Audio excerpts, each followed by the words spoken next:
At exactly 05:42 in the morning, a United States Navy destroyer sliced through the stillness of the South China Sea. The ocean looked peaceful, almost deceptive. Radar screens showed nothing unusual. Weather was perfect. Visibility was clear. For the crew on board, this was supposed to be routine. But routine is often how history begins, before it changes. 05:43 a.m.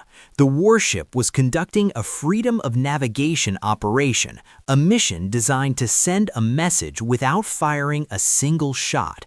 To Washington, these waters are international, free, open, protected by global law. But to Beijing, this same stretch of sea tells a very different story. China claims it as its own, and China was watching. 05:45 a.m. The radio crackled, then a voice cut through the silence, calm, firm, unmistakable. This is the Chinese Navy. You're entering Chinese waters. Leave immediately. No threats, no shouting, just authority. On the American ship, no one panicked, no one rushed. This wasn't unexpected. The response was steady, controlled. This is a United States Navy vessel conducting lawful operations in international waters. 2 sentences, 2 superpowers, neither willing to step aside. 05:47 a.m. Radar alarms sounded. Contacts appeared on the screen. One, then another. Chinese naval vessels were approaching fast, not charging, not retreating, closing. This wasn't an attack, this was a test. Chinese ships began maneuvering closer, intentionally narrowing the gap. Every turn was calculated, every movement deliberate. The distance between the ships shrank, hundreds of meters, then less. 05:50 a.m. On deck, sailors stood frozen at their stations, eyes locked on the horizon. Cameras recorded everything. Weapons were ready, but silent.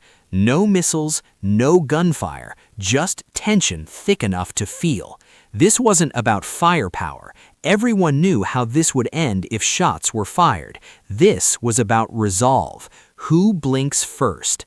The South China Sea is not just water. Nearly 1/3 of global trade flows through it. Trillions of dollars, energy supplies, military routes. Control this sea, and you control leverage over the world. For China, it is strategic depth and national pride. For the United States, it is a line that cannot be erased.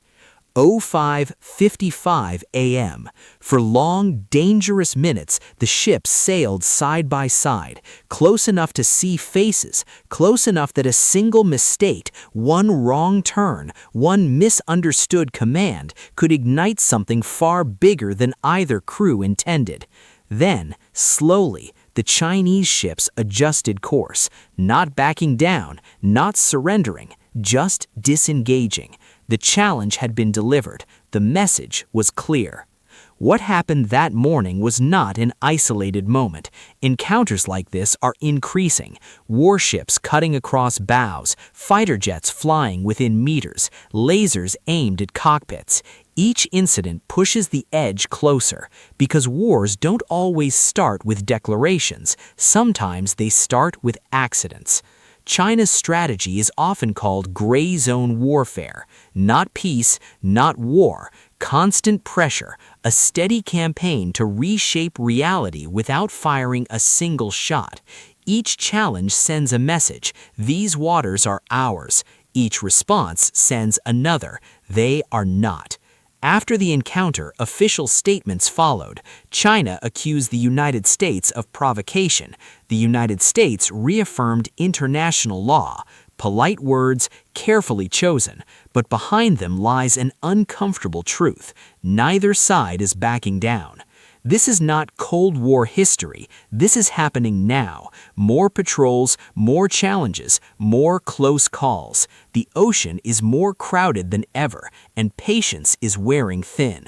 At 05:42 a.m., it was just another patrol. By 05:55 a.m., it was a reminder of how fragile peace at sea truly is. No shots fired, no missiles launched, yet the message echoed across the world.